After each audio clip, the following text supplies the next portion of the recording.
Nandito po kami ngayon sa Infinity Farm. Ayan guys, kahit kami taga Bako, ay bihira lang makapunta dito sa Infinity Farm. Ayan guys. Ayan, isang van kami. Wow, ang ganda. Ang laki-laki ng buko.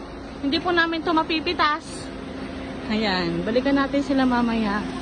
Guys. Ayan, nandito kami papasok sa loob. Ayan. Wow, ang sarap dito maligo oh.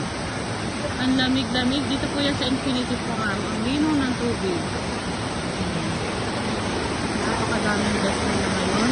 Ngayon ay Monday. Monday po ngayon. Ang ganda. May pasyalan pa doon sa loob. Mamaya kami papasyal. Video muna po. Video for today.